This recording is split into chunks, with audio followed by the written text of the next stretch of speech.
जी हां, आज सवाल सिर्फ वायरस का नहीं है, सवाल सिस्टम का है, सवाल लापरवाही का है, सवाल उस खामोशी का है जो दुनिया को बार बार महंगी पड़ती है।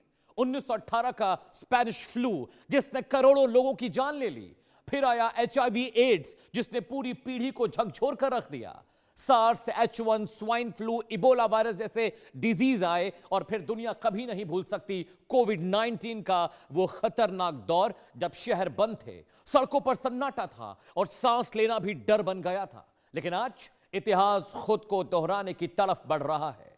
एक क्रूज शिप MV होंडस समंदर के बीच तैरता हुआ वो जहाज जहां से उठ रहे हैं वायरस के खतरे के सवाल।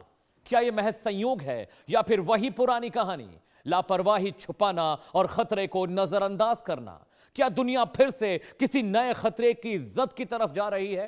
क्या हमने पिछली महामारियों से कुछ नहीं सीखा या फिर अगली तबाही का इंतजार कर रहे हैं? सबसे पहले उस पैसेंजर को सुनिए जो इस वक्त क्रूज पर फंसा हुआ है, उसकी आप बीती आपके लिए। I normally wouldn't make a video like this, but I feel like I need to say something, so I wrote a few things down. I am currently on board the MV Hondius, and what's happening right now is very real for all of us here. We're not just a story. We're not just headlines. We're people with families, with lives, with people waiting for us at home. There's a lot of uncertainty, and that's the hardest part. All we want right now is to feel safe, to have clarity, and to get home. So if you're seeing coverage about this, just remember that there are real people behind it. आपने Jack Ross मरे को सुना? ये वो passenger है जो उस cruise पर सवाल है। वो कह रहा है कि हम सिर्फ खबर और हेडलाइन नहीं है, हमारा परिवार है जो हमारा इंतजार कर रहा है, हमें रेस्क्यू करिए, हमें बचाइए। लेकिन वहां पर 200 यात्रियों को एक क्रूज पर लॉक कर दिया गया है। आगे बताएंगे कि ये लॉकिंग क्यों है। लेकिन इस बीच डॉक्टर ईश्वर भी इस पूरे मामले को देख रहे हैं, वायरोलॉजिस्ट हैं। उन्होंने क्या इस पूरे मामले पर कहा है, पहले वो सुनिए। के हालात में हंटा वायरस पर कोई प्रभावी उपचार नहीं है और इसीलिए इस पर जो उपचार करना पड़ता है, ये जो लक्षण है उसी का ट्रीटमेंट करना पड़ता है।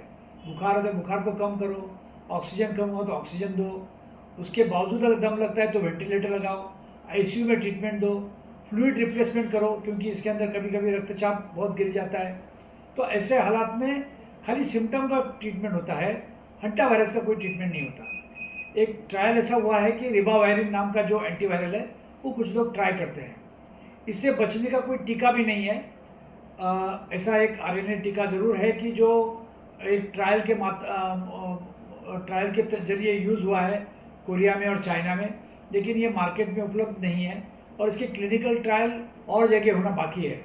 और इसलिए अगर ये वायरस फैलता है इंसानों से इंसानों में, खास करके एंडीस वायरस की वैरायटी से, तो हमें चिंता का विषय जरूर है।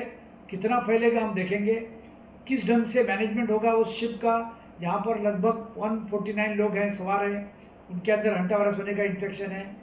और इसीलिए बचाव सबसे ज़रूरी है। और बचाव में ये होता है कि जहाँ चूहे अनाज खाने की कोशिश करते हैं वहाँ रोक दें, दरवाजे खिड़कियाँ बंद रखें। जहाँ पे चूहे के बिल को हम साफ़ करते हैं डायरेक्ट झाड़ू से साफ़ न करें क्योंकि ये वायरस एरोजॉल से भी फैल सकता है। और अगर आपका हाथ कहीं लगता है चूहे के मलमूत्र में, उससे भी फैल सकता है। तो ग्लोव्स पहने, मास्क पहने जब चूहे के बिल की साफ सफाई करना है। तो डॉक्टर ईश्वर कह रहे हैं कि इस वायरस का कोई इलाज नहीं है, सिम्टम्स के हिसाब से ट्रीटमेंट दिया जाता है। देश का सवाल आपकी स्क्रीन पर दर्शकों, हंटा वायरस के क्रूज पर फैलने की खबर सच है या सिर्फ इंटरनेशनल मीडिया की फैलाई गई अफवाह? सवाल नंबर 2 आपकी स्क्रीन पर, क्या क्रूज जहाजों पर साफ सफाई और रोडेंट कंट्रोल में बड़ी चूक हो रही है? यह पहला मामला नहीं है। सवाल नंबर 3 आपकी स्क्रीन पर, जिस पर हम चर्चा करेंगे अपने पैनल के साथ, अगर यह संक्रमण है तो क्या यात्रियों के स्क्रीनिंग, हेल्थ प्रोटोकॉल फेल हो गए? क्या उसकी जांच नहीं की गई? सवाल नंबर 4 आपकी स्क्रीन पर, क्या अंतर्राष्ट्रीय स्वास्थ्य एजेंसियां इस मामले में कुछ छिपा रही हैं तो क्या? सवाल नंबर 5, क्या यह मामला कोविड-19 जैसी शुरुआती लापरवाही की याद दिलाता है? इन तमाम सवालों पर हम चर्चा करेंगे दर्शकों। लेकिन पूरा मामला क्या है, यह पूरा मामला हम आपको समझाने जा रहे हैं, पूरी डिटेलिंग आपके साथ करेंगे दर्शकों। समझिए, एक सीक्रेट वायरस है जो उस क्रूज पर अब लगातार फैल रहा है। 3 लोग मारे गए हैं। पूरी खबर क्या है, ग्राफिक के जरिए बताते हैं। पूरी खबर आपको समझाते हैं कि पूरी खबर क्या है। आपको ग्राफिक के जरिए वो बताएंगे और समझाएंगे। इस पूरी खबर के जरिए आप समझिए कि क्रूज पर जो 200 लोग फंसे हुए हैं, अब उनका क्या होगा, कहां जाएंगे, 3 की मौत हो चुकी है। जांच करने के बजाय, पड़ताल करने के बजाय यात्रियों को कैद कर दिया गया है। इन्फो नंबर 1, समंदर में जहाज पर चूहों वाला एक वायरस फैला हुआ है जिसकी वजह से लगातार लोग मारे जा रहे हैं। इन्फो नंबर 2 आपकी स्क्रीन पर, हंता वायरस से 3 लोगों के मारे जाने की खबर है उस क्रूज पर जहां पर 200 यात्रियों को कैद कर रखा गया है। इन्फो नंबर 3 आपकी स्क्रीन पर, अफ्रीकी कोस्ट पर जहाज को रोक दिया गया है समंदर के बीचों बीच। यात्री फंसे हुए हैं, न खाना है, न पानी है, न जरूरत की चीजें हैं। जी हां, इंफॉर्मेशन नंबर 4 आपकी स्क्रीन पर, यात्रियों को फिलहाल उतरने की इजाजत नहीं दे रहे हैं। जो कैप्टन है क्रू के, वो कह रहे हैं कोई उतर कर नहीं जाएगा। इन्फो नंबर 5 आपकी स्क्रीन पर दर्शकों, क्रूज पर जो शिप है उस पर चूहों वाले वायरस का खतरा मंडरा रहा है और कहा जा रहा है कि जो 3 लोग मारे गए हैं इसी हंता वायरस की चपेट में आकर मरे हैं। इन्फो नंबर 6, क्रूज शिप के नाम है वो है एमवी हॉन्डिस। जी हां, इन्फो नंबर 7 आपकी स्क्रीन पर आने जा रहा है दर्शकों, क्रूज अफ्रीकी देश केप वर्ड के ब्राया पर रोका गया है। ना तो यात्रियों का इलाज हो रहा है, ना उनकी स्क्रीनिंग हो रही है, ना उनको उतरने दिया जा रहा है। WHO और अफ्रीकी स्वास्थ्य विभाग ने इसकी पुष्टि कर दी है कि हां कोई तो वायरस वहां पर है जो लोगों को नुकसान पहुंचा रहा है। लेकिन क्यों नहीं टेस्टिंग होती, क्यों नहीं वहां पर स्क्रीनिंग हो रही है, यात्रियों को क्रूज में लॉक कर कर क्यों रखा गया है, वहां से बाहर क्यों नहीं निकल रहे हैं? अगर लोग निकलेंगे तभी तो बचेंगे, लेकिन अगर सब वहां पर कैद रहे तो एक एक कर हर इंसान मरेगा। जी हां, क्रूज शिप एमवी हॉन्डिस का रूट आपको बताऊं कि ये वायरस वाला शिप कहां से निकला और कहां गया, कहां इसको रोका गया है, यानी अर्जेंटीना इसका ओरिजिन बताया जा रहा है, वहां से वो वायरस आया है। और ये चूहा जो आपको स्क्रीन पर दिख रहा है इसी चूहे ने फैलाया है। जी हां, क्रूज शिप एमवी हॉन्डिस का रूट, कहां यात्री फंसे हैं समझिएगा।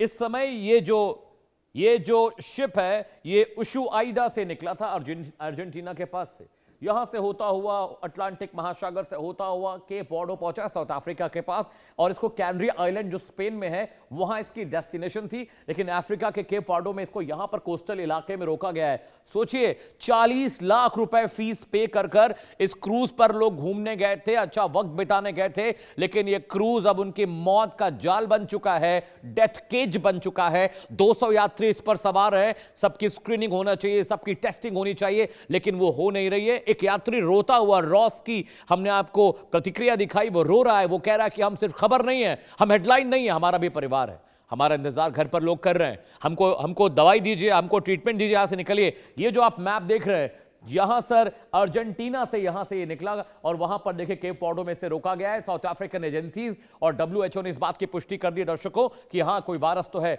लेकिन प्रतिक्रिया क्यों नहीं हो रही है, कार्रवाई क्यों नहीं हो रही है। अगले ग्राफिक्स पर आते हैं, हंता वायरस कितना खतरनाक है ये आपको दिखाने और बताने जा रहे हैं दर्शकों। देखिए कितना खतरनाक है, ये आपकी स्क्रीन पर इन्फो है। हंता एक खतरनाक वायरस है और इसके बारे में अब आपको जानकारी मैं देने जा रहा हूं। Info number 1 is on screen दर्शकों। इन्फो नंबर 2, मुख्य रूप से रैट्स यानी चूहों जैसे रोडेंट से, कृंतक से यह फैलता है। इसमें गिलहरियां भी शामिल हैं और बाकी और भी जो छोटे चूहे जैसे जानवर होते हैं। इन्फो नंबर 3 आपकी स्क्रीन पर, संक्रमित चूहों के पेशाब, मल, लार से यह फैलता है, बहुत खतरनाक है। आपके खाने की चीजों पर रहता है, आपके किचन में रहता है, आपके बेसमेंट में रहता है, आपके बेडरूम में रहता है, कहां तक बच पाएंगे। इन्फो नंबर 4 आपकी स्क्रीन पर आने जा रहा है दर्शकों। दूषित हवा में सांस लेने से फैलता है, यानी अगर यह इंफेक्शन हवा में है तो अगर आप सांस भी ले रहे हैं तो हंता आपको इन्फेक्ट करेगा, आपके चेस्ट को इन्फेक्ट करेगा, आपको परेशान करेगा। अगले ग्राफिक्स पर आते हैं, हंता का इन्फेक्शन कैसे होता है, यह पहचान कैसे करें। अगले ग्राफिक्स पर आते हैं, सिम्टम्स आपको बताने जा रहा हूं दर्शकों। मैं आपको सिम्टम्स बताने जा रहा हूं, क्या क्या सिम्टम्स हैं। देखिए सिम्टम नंबर 1, बुखार, थकान, मांसपेशियों में दर्द होता है, ये इसके सिम्टम्स हैं। ध्यान से सिम्टम्स देखिएगा आप, आपके आसपास भी तो कोई नहीं जिसको ऐसे सिम्टम्स हैं। खांसी, सांस लेने में दिक्कत होती है, अगर आप हंता से पीड़ित है, इस वायरस ने अगर आपकी बॉडी पर कब्जा कर लिया। सिम्टम नंबर 3 आपकी स्क्रीन पर, सीने में जकड़न और इन्फेक्शन होता है, कंजेशन होता है, जुकाम होता है, खांसी होती है और बलगम जम जाता है। सिम्टम नंबर 4 आपकी स्क्रीन पर, पल्मोनरी सिंड्रोम HPS पैदा करता है, यानी आपकी जो पल्मोनरीज हैं वो ब्लॉक हो जाती हैं, बंद हो जाती हैं, वो काम करना बंद कर देती हैं और HPS होने के बाद आदमी की मौत सुनिश्चित है, निश्चित है। सिम्टम नंबर 5 आपकी स्क्रीन पर दर्शकों आने जा रहा है, बीमारी का कोई निश्चित इलाज नहीं है, कोई वैक्सीन नहीं है, कोई दवा नहीं बनी है। जिस बीमारी का इलाज ही नहीं हो सकता उससे आप कैसे बचेंगे। 200 पैसेंजर्स हॉन्डस क्रूज पर फंसे हुए हैं, उनका क्या होगा ईश्वर जाने। सिम्टम नंबर 6, लक्षणों के आधार पर इलाज दिया जाता है। जुकाम है तो जुकाम की दवा, खांसी है तो खांसी की दवा, फीवर है तो फीवर की दवा, बॉडी पेन है तो बॉडी पेन की दवा और अगर चेस्ट में इंफेक्शन है तो उसकी दवा। 3 तरीके से यह वायरस फैलता है दर्शकों।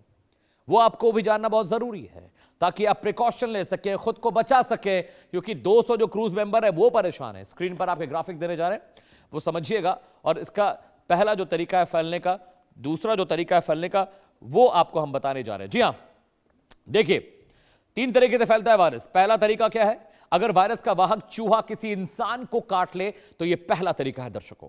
दूसरा तरीका आपकी स्क्रीन पर आने जा रहा है। किस तरह से यह वायरस फैलता है? किसी जगह या चीज पर मौजूद चूहे का मलमूत्र या लार के संपर्क में आने से यह खतरनाक वायरस आप तक पहुंचेगा। तीसरा तरीका क्या है?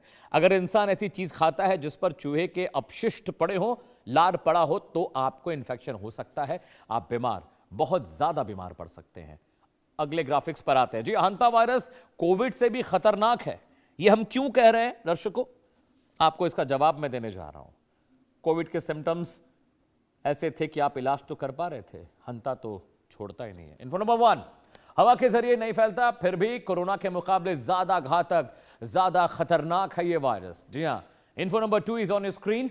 इस बीमारी का कोई खास इलाज नहीं है, जैसा कि डॉक्टर साहब ने बताया। नो वैक्सीन, नो मेडिसिन, हो गया तो ईश्वर ही बचा पाएगा आपको। इन्फो नंबर 3 आपकी स्क्रीन पर। जी हां, गंभीर मरीजों को सांस लेने में मदद के लिए वेंटिलेटर की जरूरत पड़ सकती है। 200 मरीज उस क्रूज में फंसे हैं, जरा सोचिए उनकी हालत क्या हो रही होगी। इन्फो नंबर 4, इस बीमारी में करीब 38% मरीजों की मौत हो जाती है। वो बचते नहीं है, वो मारे जाते हैं। जी हां, अगला इंफॉर्मेशन नंबर 5 आपकी स्क्रीन पर आने जा रहा है। 38% डेथ रेट है दर्शकों, जरा समझिएगा। 5वीं इंफॉर्मेशन क्या है? जो मरीज बुजुर्ग हो या पहले से कमजोर हो तो खतरा और बढ़ जाता है। यानी हमारे जो बुजुर्ग हैं, हमारे जो पेरेंट्स हैं, उनके लिए बहुत बड़ा खतरा है। इन्फो नंबर 6 आपकी स्क्रीन पर। वैज्ञानिकों ने अब तक हंता वायरस के 5 स्ट्रेन खोजे हैं, अलग अलग वेरिएंट्स जो इवॉल्व हुए हैं। इन्फो नंबर 7 आपकी स्क्रीन पर दर्शकों हम बताने जा रहे हैं। इनमें से सबसे खतरनाक जो है वेरिएंट वो है अराराक्वारा वायरस, जो अफ्रीका, यूरोप और सब जगह बहुत तबाही मचा चुका है। बहुत सारे लोग मारे गए हैं, और जो क्रूज अर्जेंटीना से चला है, यूरोप जा रहा था, वहां पर भी यही वायरस है। इन्फो नंबर 8 आपकी स्क्रीन पर। इन्फेक्शन होने पर डेथ रेट 54% तक कुछ कुछ मामलों में पाई गई है। यानी अगर ठीक से क्योर नहीं किया गया तो 54% डेथ रेट का शिकार हम और आप हो सकते हैं। लेकिन यह पहली मर्तबा नहीं दर्शकों, इतिहास में ऐसे बहुत सारे वायरस आए जिन्होंने मानवता को झकझोर कर रख दिया। हजारों लाखों लोग मारे गए। वो घटना भी आपके लिए लेकर आए हैं, उन वायरस का नाम भी आपके स्क्रीन पर। घटना नंबर 1, स्पेनिश फ्लू। 1918 से 1920 के बीच ये जो फ्लू फैला था। जी हां, आगे की जानकारी आपको बता रहे हैं। ये कब हुआ, ये भी आपको जानकारी हम आपको दे दें। पहले विश्व युद्ध के आखिर में, यानी 1918 में इसकी शुरुआत हुई और वहां पर यह वायरस फैला। वजह इसकी क्या थी? वायरस का नाम क्या था? H1N1 इन्फ्लुएंजा वायरस, जिसकी वजह से यह बीमारी फैली। और असर क्या हुआ, सुनेंगे तो रोंगटे कांप जाएंगे। लगभग 5 करोड़ लोग इस वायरस की जद में आकर मारे गए। इंफॉर्मेशन आपकी स्क्रीन पर आ रही है। 5 करोड़ लोग इस घटना में मारे गए। और सोचिए कि बहुत सारे लोग तो ऐसे थे जिनका नाम ही दर्ज नहीं हुआ। घटना नंबर 2 आपकी स्क्रीन पर आने जा रही है। ऐतिहासिक वायरस का प्रकोप आपको बता रहे हैं। सार्स वायरस 2002 से 2004 के बीच इसका भयंकर प्रकोप था। लोग परेशान थे, मौतें हो रही थी, डॉक्टर इलाज नहीं कर पा रहे थे, शहर के शहर, गांव के गांव तबाह हो रहे थे। कब हुआ? चीन में हुआ। इसकी शुरुआत वहां हुई। 2002 का यह वाकया है जब वहां पर यह हुआ। जी हां, अगला तीसरी घटना। जी हां, तीसरी इसमें घटना जो थी वो स्वाइन फ्लू की थी। H1N1 स्वाइन फ्लू 2009 और 2010 का यह मामला है। और यह कब हुआ आपको बता दें, मैक्सिको, अमेरिका, 2009 का यह मामला है जब यह हुआ। आपने पहली घटना देख ली, आपको दूसरी घटना हमने बता दी, तीसरी घटना भी आपके स्क्रीन पर आने जा रही है। वो कब का मामला है आपको बता दें। मैक्सिको में यह वायरस वहां पर फैला था, जिसकी वजह से बहुत सारे लोग मारे गए, बहुत सारे लोग परेशान हुए। H1 जो इन्फ्लुएंजा था, उसकी वजह से जो पहली घटना का वाकया हम आपको बता रहे हैं वो वहां पर हुआ। दूसरी घटना भी आपके स्क्रीन पर दर्शकों आने जा रही है। दूसरी घटना में आप देखिए कि लगभग जो पहली घटना थी उसमें करीब 5 करोड़ लोग मारे गए थे। चलिए, एक बड़ा पैनल मेरे साथ जुड़ रहा है, उसके जरिए इस पूरे डिस्कशन को हम आगे बढ़ाने की कोशिश करेंगे कि आखिरकार वो क्या वजूहात, वो क्या रीजंस थे जिसकी वजह से इतने बड़े पैमाने पर इन्फेक्शन वहां पर हो रहा है। और वो क्रूज के जो पैसेंजर्स हैं वो बहुत परेशान हैं। 200 लोग वहां फंसे हुए हैं, 3 लोग वहां मारे गए हैं। और वहां पर दिक्कत इस बात की हो रही है कि लोग निकल नहीं पा रहे हैं, उस क्रूज को हॉल्ट कर दिया गया है समंदर के किनारे। 200 पैसेंजर उसमें कैद हैं, उनको ना रिलीज किया जा रहा है, ना उनकी स्क्रीनिंग की जा रही है, ना उनका इलाज हो रहा है। लोग परेशान हैं कि भाई रीजन क्या है, आखिर कब तक हम इस कैद में रहेंगे। हमको आप रिलीज नहीं कर रहे हैं, आप हमारी स्क्रीनिंग नहीं कर रहे हैं, आप हमारा इलाज नहीं कर रहे हैं। जी हाँ, दूसरी घटना आपकी स्क्रीन पर है। अब इसके बाद एक और वाकया आपको बता दें। तीसरी घटना है जो सबसे बड़ा मामला हुआ था, जिसमें बहुत सारे लोग मारे गए थे। इतिहास के भीषण वायरस इन्फेक्शन की जानकारी हम आप तक पहुंचा रहे हैं दर्शकों। और कुछ ही वक्त में अब देखिए, H1N1 स्वाइन फ्लू वाला मामला था 2009-2010 के बीच का ये मामला है, जब बड़े पैमाने पर इन्फेक्शन फैला, बड़े पैमाने पर लोग मारे गए और वहां पर स्थितियां इतनी बेकाबू हो गई। मैक्सिको और अमेरिका में एक साथ इस वायरस का कहर हुआ था, जिसकी वजह से बहुत सारे लोग मारे गए, बहुत सारे लोग परेशान हुए। हालांकि वक्त रहते धीरे धीरे इसका क्योर निकाला तो गया, लेकिन तब तक बहुत सारी जानें चली गई थी। और ये H1N1 वायरस जो अभी हम कंट्रोल कर पा रहे हैं, जिसका ट्रीटमेंट हम अभी कर पा रहे हैं, उस वक्त इसका ट्रीटमेंट मौजूद नहीं था दर्शकों। बहुत सारे लोग मारे गए, बहुत सारे परिवार तबाह हो गए इस बीमारी की वजह से। 1.5 लाख से लेकर 5 लाख तक लोग मारे गए। ठीक है, आइए अब सीधे गेस्ट पे चलते हैं, गेस्ट के पास चलते हैं और वहां पर अब गेस्ट के जरिए हम बातचीत करने की कोशिश करेंगे। सबसे पहले यह समझने की जरूरत है कि आखिरकार वजह क्या थी कि वहां